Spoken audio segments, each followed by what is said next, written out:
যিনি former director communicable ডিজিজের সেরো ওয়ার্ল্ড হেলথ অর্গানাইজেশনের, doctor Jishnu Das, lead economist, World Bank, mister Xavier Prasad Rao, ইনি হচ্ছেন former health secretary government of India and former envoy for Asia Pacific and UN secretary general, mister Siddharth Dubey, public health policy expert formerly with UN AIDS, doctor Sukumar Mukherjee, leading specialist in internal medicine, Professor Dr. Abhijit Choudhury, leading hepatologist and public health experts. এনারা সকলে present আছেন। আমার health secretary, আমার chief secretary, আমাদের adviser, আমার CMO secretary সবাই এখানে present আছে। আমরা খুব ভালো মিটিং করেছি। থার্ড ওয়েভ নিয়ে আমরা মিটিং করছি। যে ফার্স্ট ওয়েভে আমাদের এই গ্লোবাল টিম আমাদের ভীষণ হেল্প করেছেন। সেকেন্ড ওয়েভেও তাদের সাজেশন, তাদের অ্যাডভাইস, এবং যেটা ভারতবর্ষে কেউ করেনি, একমাত্র আমরা করেছি, এবং তারা সারা পৃথিবী জুড়ে যেটা ভালো ভালো সাজেশান সব আমাদের দিয়েছেন, এবং সাজেশান অনুযায়ী তাদের কাজ করতে গিয়েই আমরা কিন্তু আজকে 33% থেকে 1.57% এসে দাঁড়িয়েছি। এটা total credit go to my doctors team, my health team, my nurses, to everybody, ASHA, to ICDS all, including my global experts team. Abhijit দ্বারা এই টাইমটা না দিলে এবং সাজেশানগুলো না দিলে আমরা ইমপ্লিমেন্ট করতে পারতাম না। এবং থার্ড ওয়েভ নিয়েও তারা আজকে এই মিটিংটা করে তারা 65টা মিটিং ইতিমধ্যে করেছেন, এবং এটা একমাত্র ওয়েস্ট বেঙ্গলের জন্য গ্লোবাল কমিটি, এবং আজকে 66টা মিটিং হচ্ছে। সব মিটিংয়ে হয়তো আমি থাকতে পারি না, কিন্তু তারা অনেক দূর দূর থেকে করেন। আর অভিজিৎ দা সেই সুদূর আমেরিকা থেকে এখানে ছুটে এসছেন এই মিটিংটা করার জন্য, এবং অনেক যারা ভার্চুয়ালিও আসেন তারা বিভিন্ন জায়গা থেকে ছুটে এসছেন, অল এক্সপার্টস। আমি আপনাদের কাছে মাইক দেবো। আমার একটাই রিকোয়েস্ট থাকবে, ছোট ছোট কোয়েশ্চেন যদি আপনাদের মনে হয় কিছু জানবার আগ্রহ থাকে নিশ্চয়ই জিজ্ঞেস করবেন, ওয়ান বাই ওয়ান, বাট খুব সুদিংলি জিজ্ঞেস করবেন, স্মুথলি, একসাথে চিৎকার না করে। ন্যাশনালকেও দেবেন, রিজিওনালকেও দেবেন। আমি প্রথম শুরু করতে বলবো রিজিওনাল থেকে।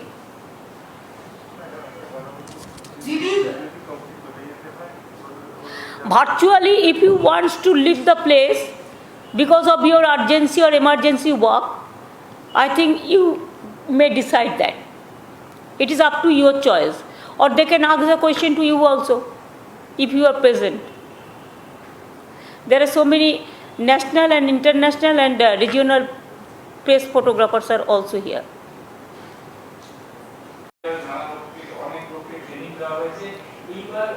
আপনাদের দায়িত্ব, প্রেসের দায়িত্ব হচ্ছে লোকের কাছে এই খবরটা পৌঁছে দেওয়া যে সবার কাছে আছে, কাছে গেলে অক্সিজেন পাওয়া যাবে, অক্সিজেন পাওয়া যাবে, ভয় না পেয়ে যখন প্রথমেই মনে হবে যে কোনো শ্বাসকষ্ট হচ্ছে বা জ্বর হচ্ছে বা কাশি হচ্ছে, চট করে দেখিয়ে নেওয়া, যাতে আগে আগে তাদের অসুখ ডিটেক্টেড হয়ে যায় এবং তারপরে আগে আগে চিকিৎসা শুরু হয়।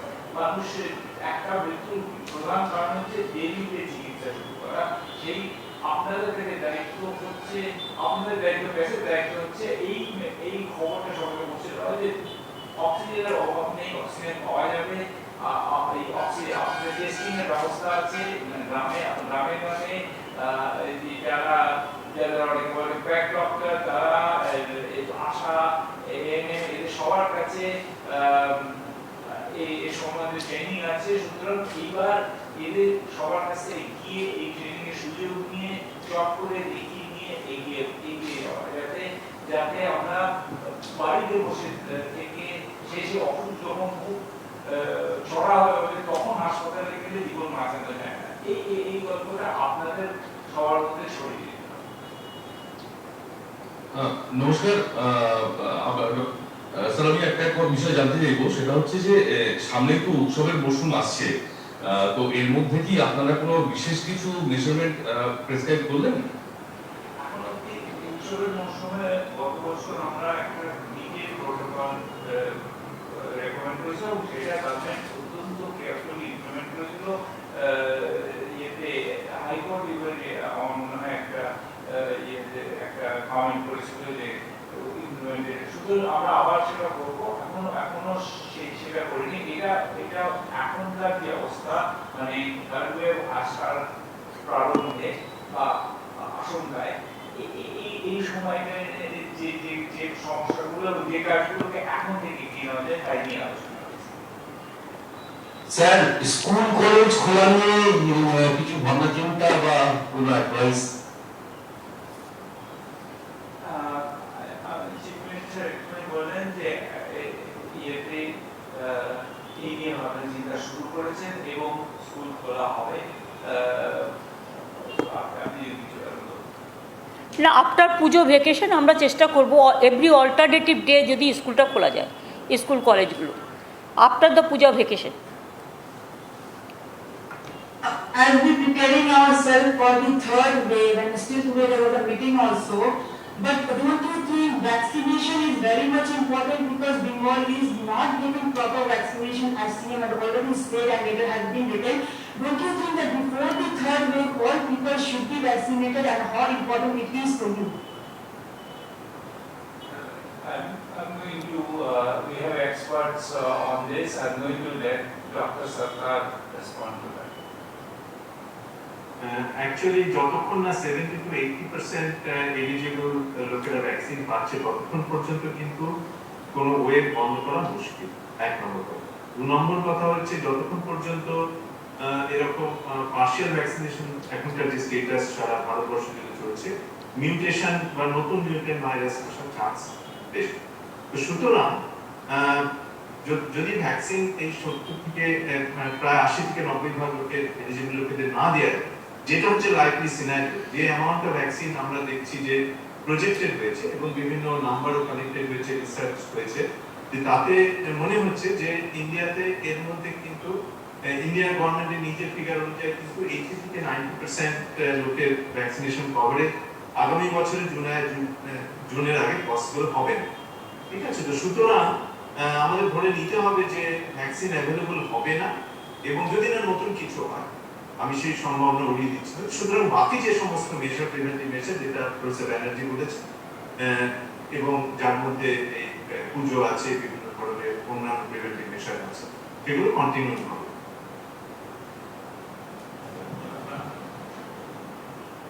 Hello, my question is to Dr. Bandyopadhyay. So, do you think that the center is doing politics on vaccination with the states that doesn't have the BJP rule out there? You know, I think I'm not actually following the numbers. I will let if somebody else has an opinion in our group. I don't follow the numbers. My sense is that the biggest problem is simply that the center is not capable of generating the supply of vaccines needed for the whole country. If there was enough vaccines, maybe all these claims and counterclaims won't arise. I think the real core problem for the whole nation, I think that is the first problem. Then I'm happy to let someone else comment on, because I don't follow the state by state numbers and which state is getting more or less. Somebody else might know the answer to that question. Sir দুটো একটা কথা বলা যে অন্যান্য যে রাজ্যগুলো রয়েছে সেই রাজ্যের তুলনায় এই রাজ্যে ভ্যাকসিন অত্যন্ত কম পরিমাণে পাচ্ছেন, এবং আজকে মুখ্যমন্ত্রী প্রধানমন্ত্রীকে একটি চিঠি দিয়েছেন। আপনি কি এই ব্যাপার নিয়ে কেন্দ্র সরকার বা প্রধানমন্ত্রীকে বলবেন যে রাজ্যের মানুষ যাতে আরো বেশি ভ্যাকসিন পায়, সেই ব্যাপারে ভ্যাকসিনকে এখানে পর্যাপ্ত পরিমাণে পাঠানোর জন্য? আচ্ছা, এখানে আমি বলছি, এটা অভিজিৎ দা আমাদের অতিথি, ওনাকে এভাবে উনি ডিটেলস এত পলিটিক্যাল কথা বলতে পারেন না। এটা আমি বলছি যে হ্যাঁ, গুজরাট আমাদের থেকে অনেক ছোট স্টেট, তারা আমাদের থেকে ডাবল ভ্যাকসিন পেয়েছে। আমার কেউ পেয়েছে বলে আপত্তি নেই। ইউপিও অনেক বেশি পেয়েছে, রাজস্থান অনেক বেশি পেয়েছে, কর্ণাটকা অনেক বেশি পেয়েছে, আমার তার জন্য কোনো আপত্তি নেই, সব স্টেট পায়। কিন্তু Bengal vaccine density of population অনুযায়ী কম পেয়েছে, এবং আমরা কম পেয়েছি বলে রেগুলার লোকে গাদা গাদা লোক লাইন দিচ্ছে। কিন্তু লাইন দিয়ে যখন ভ্যাকসিনটা পাচ্ছে না, ধরুন 400 টোকেন দেওয়া হচ্ছে, 400 লোক পাচ্ছে, কিন্তু লাইনে চলে আসছে 10,000 লোক। এখন 10,000 লোক চলে আসলে আমার হাতে যদি ভ্যাকসিনটা না থাকে, সেন্টার যদি আমাকে ভ্যাকসিনটা না পাঠায়, আমি কোথার থেকে দেবো? সেই জন্য আমি পাবলিককেও অনুরোধ করব যে আপনারা দেখে নেবেন কোন এলাকায় কবে কতটা দেওয়া হচ্ছে। পরপর সবাই পাবেন তার ব্যবস্থা আমরা করব। যেরকম ভ্যাকসিন আমরা পাবো সেরকম ভ্যাকসিন আমরা আপনাদের কাছে পৌঁছে দেবো। আমরা দেখুন, আমার থেকে গুজরাট হচ্ছে হাফ স্টেট, সেখানে গুজরাট পপুলেশন, সেখানে গুজরাটকে ভ্যাকসিন দিয়েছে 2,28,00,000, ঠিক আছে? আমাদের মাত্র 1.93 crore, গুজরাটের পপুলেশন 4 কোটি, আমার এখানে পপুলেশন 11 কোটি। পপুলেশনটা জাস্ট আমি বলবো, যেমন ধরুন আমাদের এর পপুলেশন আপনার বিভিন্ন জায়গায়, কর্ণাটকে তাদের পপুলেশন 7 কোটি, আমার পপুলেশন 11 কোটি, কিন্তু 4 কোটি আমাদের থেকে কম, কিন্তু ওরাও আমাদের থেকে অনেক বেশি ভ্যাকসিন পেয়েছে। এই রকম ইউপিও আমাদের থেকে অনেক বেশি ভ্যাকসিন পেয়েছে। যে পেয়েছে আমি বারবার বলি আমার কোনো প্রবলেম নেই, সব স্টেট পাক, সব মানুষ পাক, I don't discriminate the people, but I will request the government and I will appeal the Prime Minister not to discriminate one state to another state. Please see the density of population and please see the seriousness, because Bengal is the border of 3 international countries and also Bengal is the border of 8 sister states, and you know that Assam and Sikkim and other northeastern part, the delta is increasing. So please save us from the disaster. We don't want any COVID should be increased. We have control, it is totally controlled in Bengal, it is like 1% something. So we want that third wave should not grab us. I have one thing, which is just to say that in terms of wastage of vaccine, West Bengal is the best in the country. And that I think varies to Mr. Nigam, who is the House Secretary, and the House Administration that has been extremely careful to use the vaccine. We are not because we are not getting, we are wasting vaccines that we can't vaccinate people. I think that's one thing that's worth emphasizing. I think the work they are doing is excellent. Bengal performance is number 1 in this regard, and Bengal can give vaccine every day 11 lakhs. We have that capacity, but we are giving only 3 lakhs to 4 lakhs because vaccine is not available. So I will appeal, আমি request করবো সমস্ত বাংলার মানুষকে, যারা পেয়েছেন খুব ভালো, যারা পাননি তাদেরও আস্তে আস্তে দেওয়া হবে। আপনারা প্লিজ একটু আমাদের সাথে একটু ধৈর্য ধরুন, কারণ ভ্যাকসিনটা আমাদের কাছে নেই। ভ্যাকসিনটা সেন্ট্রাল গভর্নমেন্ট পাঠাবে প্রকিউরমেন্ট করে, যতক্ষণ তারা আমাদের কাছে না দিচ্ছে আমরাও বাজার থেকে কিনতে পারছি না, কারণ এটাকে টোটাল সেন্ট্রালাইজড করে নেওয়া হয়েছে। আমাদের হাতে ভ্যাকসিন দেওয়ার ক্ষমতা নেই, এবং সেই জন্য ওনারা দিলে তখন আমরা দিয়ে দিই, ওনারা না দিলে সেটা আমরা দিতে পারি না। আমরা নিজেরাও অনেক ভ্যাকসিন কিনেছিলাম, কিন্তু এখন সেই কেনবার ব্যাপারটাও বন্ধ করে দেওয়া হয়েছে। সুতরাং একটু ধৈর্য ধরুন, আর যাদের ভ্যাকসিন হয়ে গেছে বেস্ট, যাদের এখনও হয়নি তারা একটু মাস্কটা দয়া করে পরুন। যখন বাজার যাবেন, যখন কোনো ভিড়ের জায়গায় যাবেন, তখন ভালো করে মাস্কটা পরুন। আর বাচ্চাদেরও একটু মাস্কটা পরান যখন বাইরে বেরোবে, ঘরে থাকলে অত দরকার নেই। জাস্ট বাইরে দেখুন আমাদের সাথে অনেক লোক মেশে, তারা আবার হয়তো আমার ঘরে চলে এলো, বাচ্চাদের আদর করলো, এটা তাদের দোষ নয়, এটা আমাদের অভ্যাস। আমরা প্রত্যেকে জড়িয়ে ধরি, আমরা বাচ্চাদের খুব ভালোবাসি, তারা আমাদের প্রাণ। সুতরাং সেক্ষেত্রে মনে রাখতে হবে আমি বাইরে থেকে এসে যেন বাচ্চাটাকে জড়িয়ে না ধরি। যতক্ষণ আমি নিজে পরিষ্কার হচ্ছি, আমি আমার হাত পাগুলো ভালো করে ধুচ্ছি, তার কারণ হচ্ছে বাচ্চারা যেন অ্যাফেক্টেড না হয়, এটা আমাদের দেখতে হবে। আবার কি হয়ে গেল তো 2020 সালে লকডাউনের ফলে এবং নানা রকম বিধিনিষেধের ফলে অনেকে কাজ হারিয়েছেন। যদিও রাজ্য সরকারের বিভিন্ন প্রকল্পের মাধ্যমে রাজ্য সরকার চেষ্টা করছে, আপনি স্যার রাজ্য সরকারকে কিভাবে অ্যাডভাইস করলেন যাতে রাজ্যের অর্থনীতি যাতে চাঙ্গা করা যায়, আরো যাতে সচল রাখা যায়, সেই বিষয়ে আপনি কি সাজেশন করলেন স্যার? দেখুন, প্রথম কথা বলি যেটা হচ্ছে যে আমাদের রাজ্যের একটা বিশেষ সমস্যা হচ্ছে যে আমাদের রাজ্য যে অনেকটা আয় আছে মাইগ্রেন্টের থেকে। আমাদের মানুষ বাইরে কাজ করে, এবং সেই যেহেতু সুতরাং আমরা একা এটা এই সমস্যাটা সমাধান করতে পারবো। আমাদের সারা দেশের অর্থনীতি যখন আরো তুলবে, আর যখন অর্থনীতি আরো সচল হবে, এবং সেটাই আমাদের টেনে নিয়ে যায়। এবং আমরা পশ্চিমবঙ্গ গভর্নমেন্ট নিশ্চয়ই মানুষের সাহায্য করা গভর্নমেন্টের করা উচিত এবং চেষ্টা করছেন, কিন্তু প্রধান এটার সমস্যার সমাধানটা হচ্ছে সারা দেশের অর্থনীতির উন্নতি। সেই সুতরাং সারা দেশেই যেহেতু কোভিড এখনো চলছে, যেহেতু অর্থনীতি এখনো ধীরে চলছে, IMF আগে বলছিল 12.5% বাড়বে যে জিডিপি, এখন বলছেন 9.5। আমার সন্দেহ হচ্ছে 7 বা 7.5 দেখবে সেসব কিছু আমি মানে লিখিত বলতে পারছি না, কিন্তু আমার মনে হয় যে আরো হয়তো এই মানে যদি এরকম চলতে থাকে আরেকটা ওয়েভ আসে তাহলে আরো কমবে, না আসে আমি আশা করছি যেটা না হয়। কিন্তু দেশের অর্থনীতি যদি উন্নতি না হয় তাহলে পশ্চিমবঙ্গ একা কোনো সম্ভব নেই। এটা প্রধান কথা হচ্ছে যে আমরা অন্তত সারা দেশে ইন্টিগ্রেটেড ইকোনমি, আমরা যেগুলো কিনি সেগুলো বাইরে থেকে আসে, যেগুলো বিক্রি করি বাইরে যায়, আমরা যারা কাজ করি তারা বাইরে গিয়ে কাজ করি। সুতরাং সেই আয়ের সূত্রটা যতদিন না ফিরে আসবে ততদিন অর্থনীতিকে খুব বেশি চালনা করা। আমি অভিজিতের সাথে শুধু একটা কথা বলি যে আমরা কিন্তু এখানে মাইগ্রেন্ট ওয়ার্কার যারাই ফিরে এসছেন, আমরা কিন্তু তাদের সবাইকে ম্যাক্সিমাম লোককে কাজ দিয়েছি। আমরা ফ্রি রেশন দিই, ফ্রি ট্রিটমেন্ট দিই, এবং স্কলারশিপ থেকে শুরু করে আপনারা জানেন সবটাই বিনা পয়সায় চলে পশ্চিমবাংলায়। আমাদের ডিফারেন্ট টাইপের স্কিম আছে, অল স্কিম মানুষ পায়। আর সাথে সাথে আমরা মাইগ্রেন্ট ওয়ার্কাররাও যারা আছেন তাদেরও ফ্রিতে রেশন দিই, এবং তারাও অনেক জায়গায় অনেক কাজ পেয়েছে।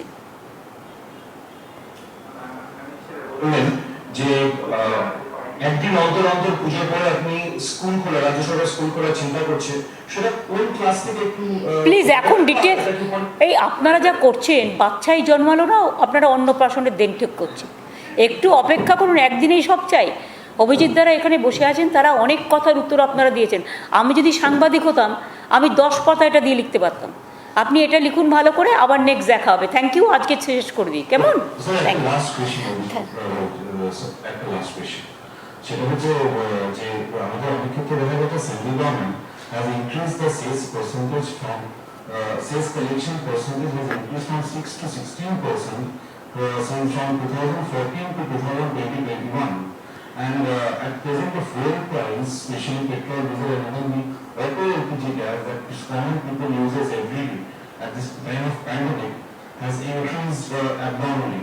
So what's your take in this regard, sir? The sales has increased from 6% to 16% in the last 6 years. The government has a fiscal problem.